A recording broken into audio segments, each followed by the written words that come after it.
How do you avoid, let's take your thesis then and accept it now. I'm going to be selfish. You know what I'm going to do? I'm going to be real talented and charismatic, and I'm going to develop a lot of wealth, and I'm going to have a lot of money and a lot of banks, and pretty soon nobody's going to be able to compete with me because I've already purchased all my competitors. And now I have dictatorial power over people, and I can name the price of bacon or price of oil or whatever it is, the commodity I'm selling. You know, I agree with you that you're very talented and you could accomplish a great deal and already have, but you're talking about the impossible. In a free society, nobody can become a monopolist or a dictator. The system itself, the free market, will destroy you. How do you explain Mobil Oil, Exxon? How do you explain the prices that they're able to charge for it? I think that they're stupid appeasers who get too little and put up with too much. Who, the oil companies? Yes. You now, just here you have to let me explain. All right. If President Carter's own policy admits that we need the oil company and that the lack of oil is a serious national crisis, right, which might lead to the stoppage of all industry.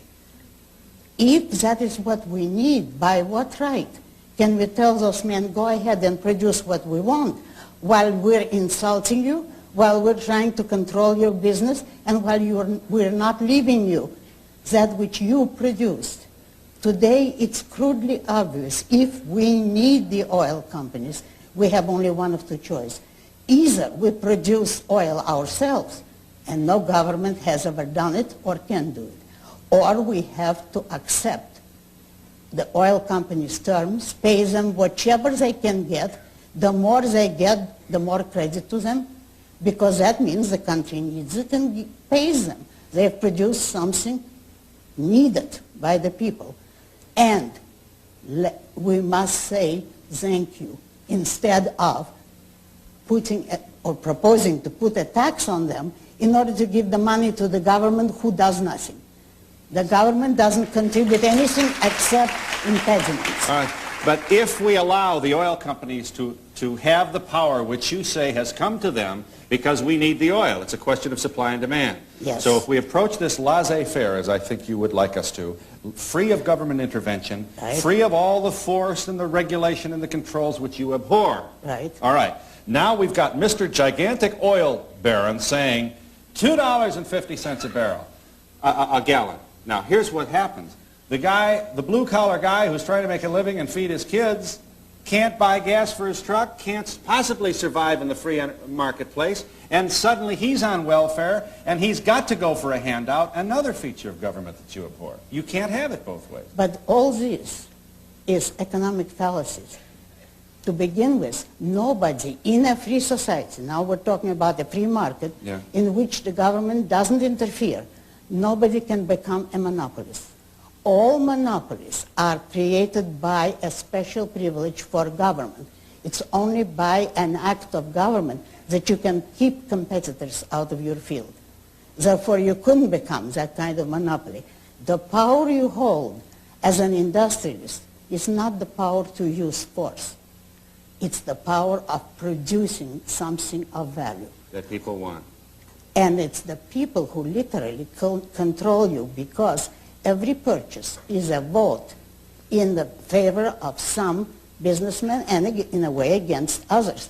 It's the public who decides what they want to buy and what they pass up. If, using your examples, you became this powerful tycoon economically, but you cannot force anybody to deal with you, and you cannot force competitors out of your field, then every smaller man would be in that field because you would have established a price way above the market. You might last a month, if that. You realize, of course, that your critics suggest that that this is a pie-in-the-sky, unpractical notion that you're offering to us, and that it sounds wonderful as you gather with the intellectuals at some university, but it doesn't work out on the street. Quite the opposite. It's in the universities that it doesn't work, because all the leftist ideas and all the misrepresentation of capitalism come from leftists, liberal professors. The universities are the real villains in the picture. You want less government. All right. Thank you.